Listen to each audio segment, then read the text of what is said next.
여러분, 혹시 이런 생각을 해보신 적 있으신가요? 내가 세상을 떠나는 그날, 나를 떠올리는 사람들은 어떤 기억을 품게 될까? 혹은 내가 이 세상에 남긴 것이 무엇이 될지에 대해 깊이 생각해 본 적 있으신가요?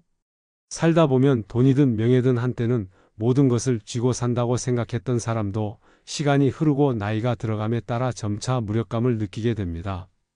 예전에는 내 목소리에 귀를 기울이던 사람들이 이제는 더 이상 내 이야기에 관심을 보이지 않을 때 우리는 혼란과 허탈함을 경험하게 됩니다. 오늘의 방송은 바로 이런 현실 속에서 나이 들어서도 여전히 사람들로부터 인정받고 존중받는 사람들의 특징에 대해 이야기하려 합니다. 젊었을 때와는 전혀 다른 기준, 그리고 조금은 더 깊은 차원의 이야기입니다. 지금부터 함께 들어보시죠. 어느 날 한 어르신이 찾아와 저에게 이런 말씀을 하셨습니다. 젊었을 때는 내가 꽤나 잘 나가는 사람이었어요. 집안도 좋았고 돈도 많았고 사람들도 항상 저를 중심에 두고 움직였죠. 그런데 지금은 아무도 저를 찾아오지 않아요. 내가 가진 것이 없어졌기 때문일까요? 그 어르신의 이야기를 들으며 저는 잠시 멈춰 생각해 보게 되었습니다. 과연 우리가 인생을 살아가며 진정으로 중요한 것은 무엇일까요? 그리고 나이 들어서도 존중받는 사람들은 과연 어떤 공통점을 가지고 있을까요? 오늘의 주제는 바로 나이 들수록 갑인 사람들의 5가지 특징입니다. 여기서 갑이라는 말은 누군가를 억누르는 우월한 위치를 뜻하는 것이 아닙니다. 오히려 다른 사람들로부터 자연스럽게 존중받고 인정받는 상태를 의미합니다. 즉, 나이가 들어도 무시당하지 않고 오히려 주변에서 더 찾고 싶어지는 사람들의 비밀을 탐구해 보는 것이죠. 이제 저는 이 주제를 다룰 때 몇 가지 구체적인 사례를 통해 여러분께 더 친근하게 다가가 보려고 합니다. 먼저 우리가 살면서 얼마나 많은 기대를 가지고 있는지부터 생각해 보겠습니다. 이 기대는 주로 사람들에게 향합니다.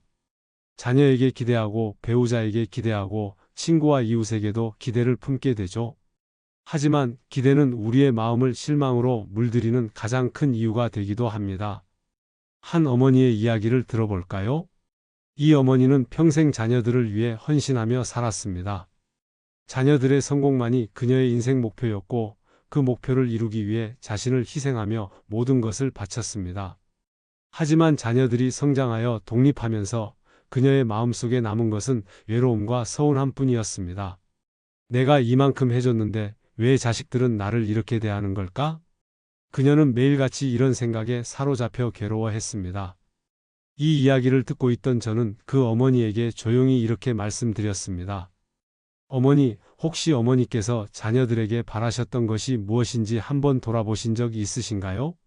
혹은 어머니께서 자녀들에게 주신 사랑이 정말 순수한 마음에서 비롯된 것이었는지요? 그 어머니는 한참을 생각하시더니 조용히 고개를 끄덕이셨습니다. 그리고 말씀하시길, 맞아요. 내가 바랐던 건 자식들의 행복이 아니라 내가 주는 사랑에 대한 인정이었을지도 몰라요. 여기서 우리는 첫 번째 교훈을 얻을 수 있습니다. 나이가 들어도 존중받는 사람들의 첫 번째 특징은 바로 기대하지 않는 사랑을 할 줄 안다는 것입니다. 기대하지 않는 사랑은 상대방에게 무언가를 바라지 않고 온전히 줄 수 있는 마음입니다. 이런 사랑은 상대에게도 자유를 주고 자신에게도 마음의 평화를 가져다 줍니다. 여러분께 묻고 싶습니다. 혹시 누군가에게 너무 큰 기대를 하고 있지는 않으신가요? 그 기대가 상대방에게는 부담으로 느껴지고 결국 서로를 더 멀어지게 만들고 있지는 않은지요? 부처님께서도 말씀하셨습니다. 기대는 스스로를 묶는 올가미와 같다.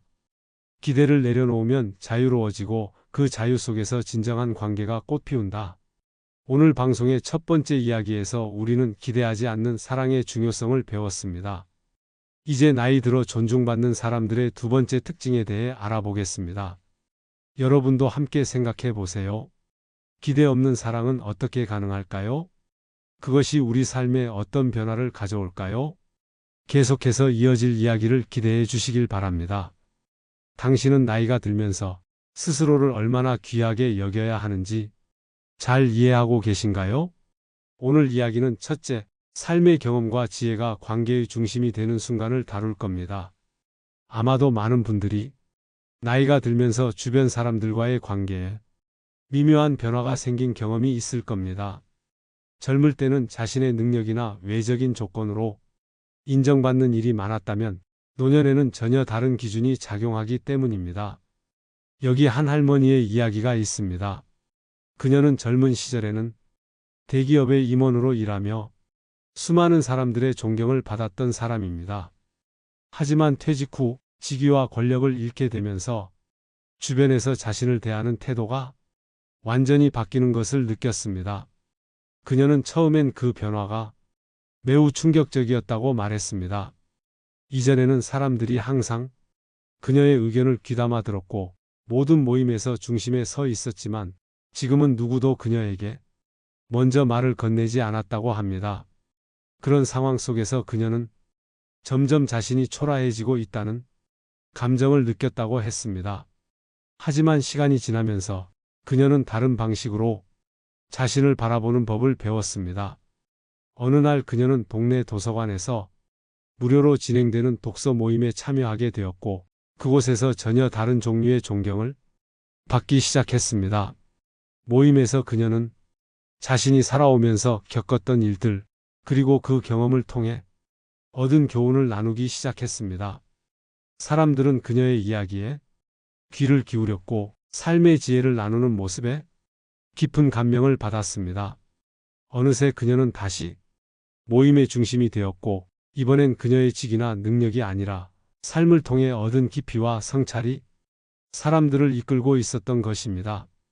여러분도 이런 경험을 해보신 적이 있으신가요? 우리가 나이가 들수록 겉으로 보이는 힘이나 부보다 삶의 경험과 지혜가 더욱 빛을 발한다는 사실을 기억해야 합니다. 젊은 날에 우리는 종종 당장 눈에 보이는 것들로 다른 사람을 판단하지만 시간이 흐르며 깨닫게 됩니다. 정말 중요한 것은 그 사람의 내면에서 나오는 진솔함과 깨달음이라는 것을요. 이와 관련된 또 하나의 이야기가 있습니다. 부처님께서 제자들과 함께 있을 때 이런 말씀을 하셨습니다. 가장 깊은 우물은 물이 보이지 않는 곳에서도 그 깊이를 알 수 있다. 사람 또한 그렇다. 그의 지혜와 성품은 겉으로 드러나지 않더라도 그를 통해 느껴진다. 삶의 경험은 나이가 들수록 더 큰 가치를 지니게 됩니다. 그것은 우리의 생각과 행동을 통해 사람들에게 자연스럽게 전해지기 때문입니다. 그러니 여러분, 나이를 먹는다는 것이 결코 두려운 일이 아니라는 것을 깨닫길 바랍니다. 오히려 그것은 우리 자신을 더 깊고 풍부하게 만드는 귀한 시간이 아닐까요? 이제 여러분의 생각은 어떤가요? 혹시 여러분도 이런 순간을 겪은 적이 있으신가요? 존중이란 무엇일까요? 그것은 단순히 누군가가 우리를 좋아하거나 잘 대해주는 것을 의미하지 않습니다. 존중은 우리가 누군가에게 어떠한 가치로 다가가는지 그리고 그들에게 어떤 영향을 미치는지에 대한 깊은 감정과 태도입니다. 많은 사람들이 타인에게 존중받고 싶어 하지만 그 방법에 대해 고민하는 경우는 드뭅니다. 하지만 존중은 그저 요구한다고 얻어지는 것이 아닙니다. 우리 자신이 존중받을 만한 존재로 성장하고 변화해야 비로소 주어지는 것입니다. 한 노인의 이야기를 예로 들어보겠습니다. 그는 평생 동안 수수한 삶을 살아온 사람입니다. 별다른 학문적 배경이나 사회적 명성은 없었지만 그의 주변에는 늘 사람들이 모였습니다. 그 이유는 그의 말과 행동 속에 언제나 진심과 성실함이 담겨 있었기 때문입니다. 그는 작은 일 하나에도 최선을 다하며 누군가를 대할 때에도 항상 정성을 다했습니다. 그의 이웃들은 그의 말은 믿을 수 있다. 그는 늘 한결같다라고 말하며 그를 존경했습니다. 이처럼 존중은 우리의 일상적인 말과 행동에서 서서히 쌓여가는 것입니다. 하지만 여기서 중요한 점은 타인에게 존중받기 위해 자신의 가치를 억지로 포장하거나 꾸미려 해서는 안 된다는 것입니다. 겉으로 보이는 화려함은 잠시 사람들의 주목을 받을 수 있지만 그 깊이는 금세 드러나게 됩니다. 오히려 자신의 내면을 다듬고 진정성을 유지하는 것이 가장 큰 힘이 됩니다. 부처님께서도 이런 말씀을 하셨습니다. 스스로 존중하지 않는 사람은 타인에게도 존중받을 수 없다. 존중은 자기 자신을 아끼고 진심으로 대하는 사람에게 저절로 찾아오는 것이다. 존중받기 위해 가장 먼저 해야 할 일은 자신을 존중하는 것입니다. 자신을 낮추거나 스스로를 과소평가하지 말고 있는 그대로의 자신을 받아들이는 것이 첫걸음이 됩니다. 그 과정에서 우리는 타인을 대하는 태도 또한 자연스럽게 변화하게 됩니다. 다시 한번 우리의 일상을 돌아봅시다. 우리는 어떤 모습으로 타인과 관계를 맺고 있을까요? 혹시 겉으로는 미소를 지으면서도 속으로는 그들을 판단하거나 비난하고 있지는 않나요? 그러한 태도는 결국 타인에게도 느껴질 수밖에 없습니다.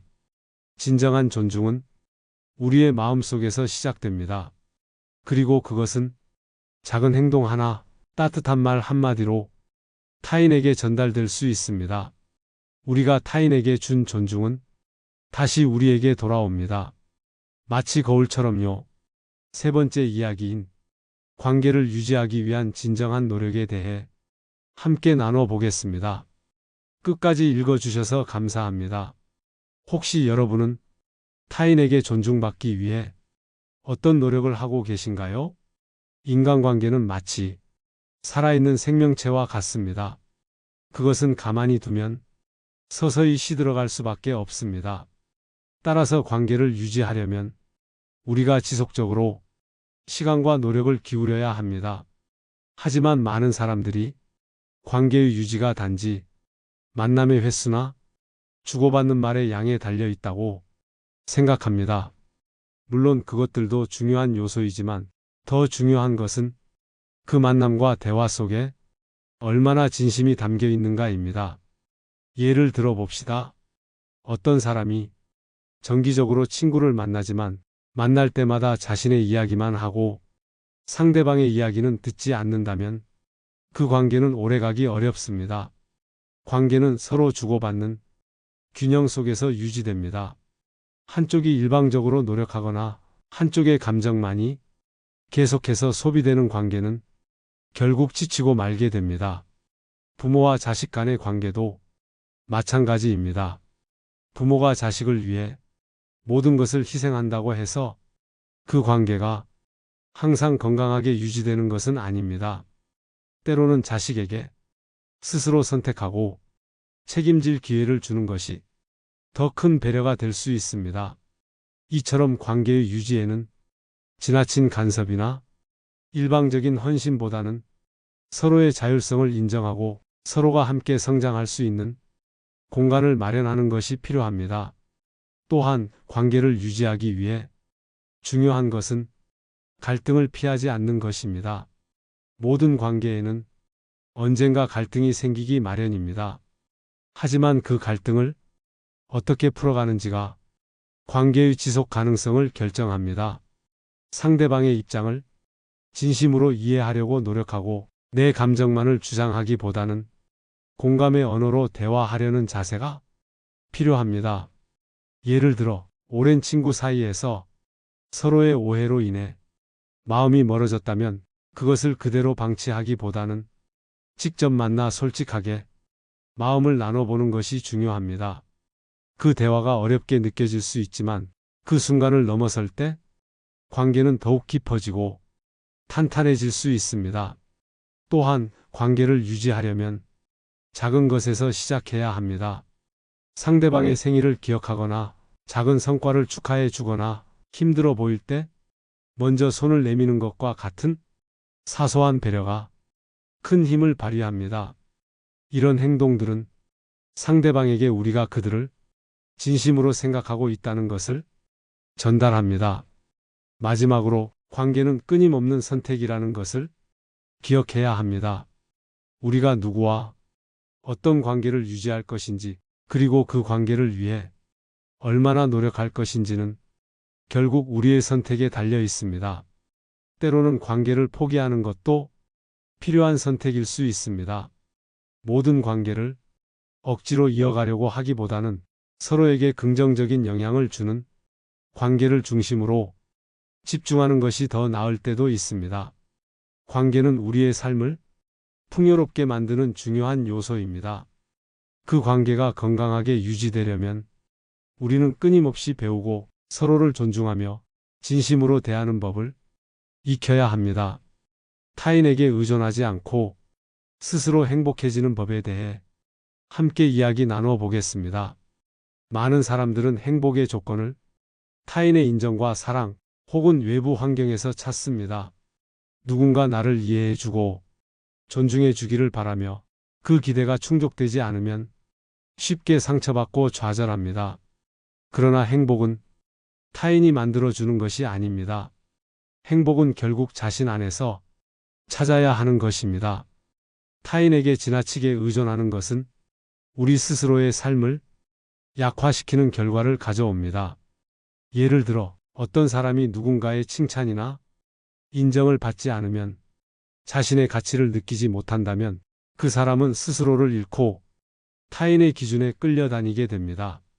이러한 상태는 결국 자신을 더 불안정하게 만들고 타인에게 의존하지 않고는 살아갈 수 없는 상황으로 이어질 수 있습니다. 스스로 행복해지기 위해서는 먼저 자신의 내면을 직시하는 것이 필요합니다. 우리는 종종 자신이 무엇을 원하는지, 어떤 가치를 추구하는지 잊고 살아갑니다. 타인의 기대를 충족시키는데 집중하다 보면 스스로의 본질적인 욕구와 감정을 외면하게 됩니다. 따라서 자신의 진정한 감정과 욕구를 인식하고 그것을 충족시킬 방법을 찾는 것이 우선입니다. 다음으로 중요한 것은 자신의 삶에서 작은 만족을 찾아내는 연습입니다. 행복은 크고 특별한 사건에서만 오는 것이 아닙니다. 아침에 마시는 따뜻한 차 한 잔, 좋아하는 음악을 듣는 시간, 조용히 책을 읽는 순간 등 일상 속에서 작고 소중한 기쁨을 발견하는 것이 중요합니다. 이러한 작은 만족들은 타인의 인정 없이도 우리에게 안정감과 행복을 줄 수 있습니다. 또한 자신의 가치를 타인의 평가가 아닌 자신의 기준으로 결정해야 합니다. 타인의 인정은 일시적이고 변덕스럽습니다. 오늘 칭찬받던 행동이 내일은 비판받을 수도 있습니다. 그러므로 우리는 외부의 기준에 흔들리지 않고 스스로 설정한 기준과 목표에 따라 행동해야 합니다. 그렇게 할 때 우리는 타인의 시선에서 자유로워지고 진정한 행복에 가까워질 수 있습니다. 마지막으로 스스로 행복해지기 위해서는 자신의 성장과 발전에 집중해야 합니다. 배우고 경험하고 도전하는 과정에서 우리는 자신만의 의미와 보람을 발견할 수 있습니다. 예를 들어 새로운 기술을 배우거나 오랫동안 두려워했던 일을 시도해 보는 것은 우리에게 자신감과 성취감을 가져다 줍니다. 이러한 과정 속에서 우리는 자신을 더 잘 이해하게 되고 스스로를 긍정적으로 바라볼 수 있게 됩니다. 행복은 타인이 아닌 나 자신에게 달려 있습니다. 우리가 스스로를 존중하고 사랑하며 내면의 만족을 찾아나가는 과정을 통해 비로소 진정한 행복에 도달할 수 있습니다. 사람의 감정은 늘 일정하지 않습니다. 기쁨과 슬픔, 분노와 평온, 희망과 좌절은 끝없이 반복되며 우리의 마음을 흔듭니다. 이처럼 변덕스러운 감정이 흐름 속에서 우리는 스스로 균형을 잡아야 합니다. 감정에 휘둘리지 않고 조화로운 마음 상태를 유지하는 것은 삶의 안정과 행복에 큰 영향을 미칩니다. 첫 번째로 자신의 감정을 정확히 인식하는 것이 필요합니다. 우리는 종종 화가 나거나 슬플 때 그 이유를 명확히 알지 못한 채 감정에 휩싸이곤 합니다. 그러나 감정의 근원을 찾아내는 과정은 우리 스스로의 마음을 더 잘 이해하게 하고 그 감정을 건강하게 다룰 수 있는 기회를 제공합니다. 예를 들어 화가 날 때 그 원인이 상대방의 말 때문인지 아니면 나의 기대가 충족되지 않아서인지 생각해 보는 것입니다. 그렇게 함으로써 감정이 아닌 문제의 본질을 바라볼 수 있습니다. 두 번째로, 감정을 억누르거나 외면하지 말고 있는 그대로 받아들이는 태도가 중요합니다. 감정은 우리의 내면 상태를 알려주는 신호입니다. 슬픔이 찾아왔다면 그것은 내가 무엇인가를 잃었거나 중요하게 여겼던 것이 위협받고 있음을 알려주는 신호일 수 있습니다. 화가 났다면 그것은 나의 권리나 가치가 무시되고 있다는 감각에서 비롯될 수 있습니다. 이러한 신호를 무시하지 말고 정확히 파악하여 적절히 반응하는 것이 감정을 다루는 첫걸음입니다. 세 번째로, 감정의 균형을 유지하기 위해서는 자신만의 휴식과 회복의 시간을 가지는 것이 필수적입니다. 우리는 바쁜 일상 속에서 자신의 감정을 돌볼 여유를 잃곤 합니다. 그러나 짧게라도 스스로에게 집중할 수 있는 시간을 가져야 감정의 균형을 되찾을 수 있습니다.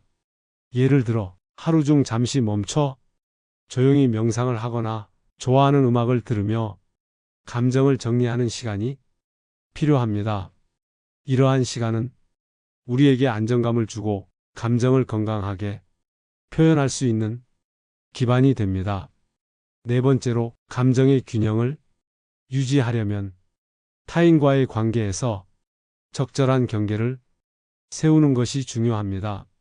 우리는 종종 타인의 감정에 과도하게 공감하거나 상대방의 요구를 모두 들어주려다 스스로를 잃게 됩니다.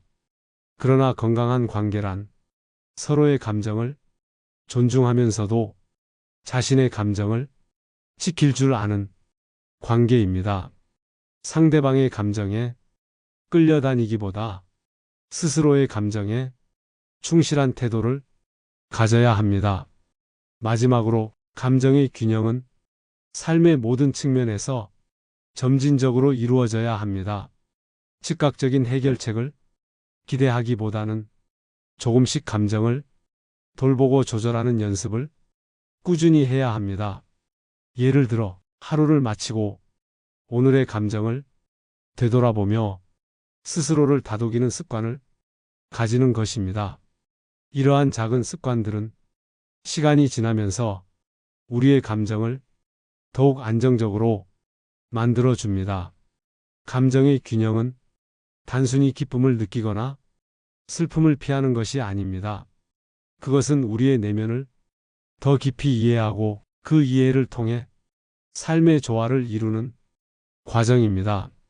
다음 시간에는 용서와 화해의 힘이 가져다주는 변화에 대해 함께 이야기 나눠 보겠습니다.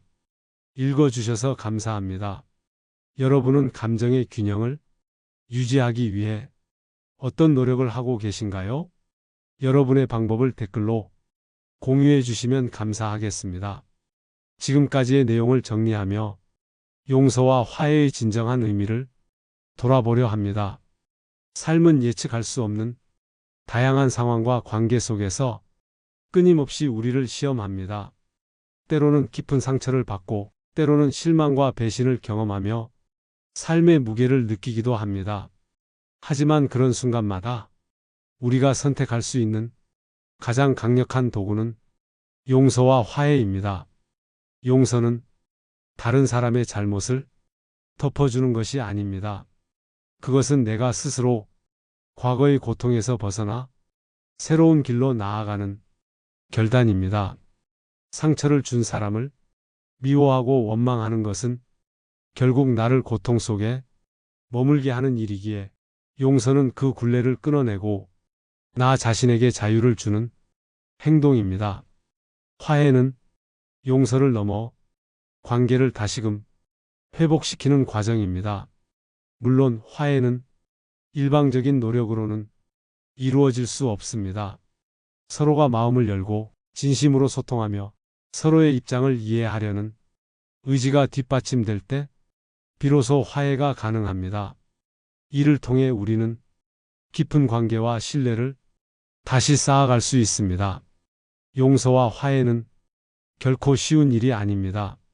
하지만 그 어려움을 이겨낼 때 우리는 삶의 주도권을 되찾고 내면의 평화를 얻으며 더 나아가 타인과 진정한 연결을 경험할 수 있습니다. 결국 용서와 화해는 우리 자신을 위한 선물이자 삶을 긍정적으로 변화시키는 첫걸음입니다. 이제 삶에서 우리가 직면했던 상처와 그로 인한 감정들을 다시 한번 돌아보고 용서와 화해를 통해 더 자유롭고 충만한 삶을 살아가기를 바랍니다. 여기까지 함께 해주셔서 진심으로 감사드립니다. 여러분의 생각과 경험을 나눠주신다면 더욱 깊은 이야기를 이어갈 수 있을 것입니다. 앞으로도 삶을 더 나은 방향으로 이끌어가는 주제를 함께 고민하고 공유할 수 있기를 바랍니다. 읽어주셔서 감사합니다. 여러분의 마음속 평화가 늘 함께하길 바랍니다. 인생의 라디오였습니다.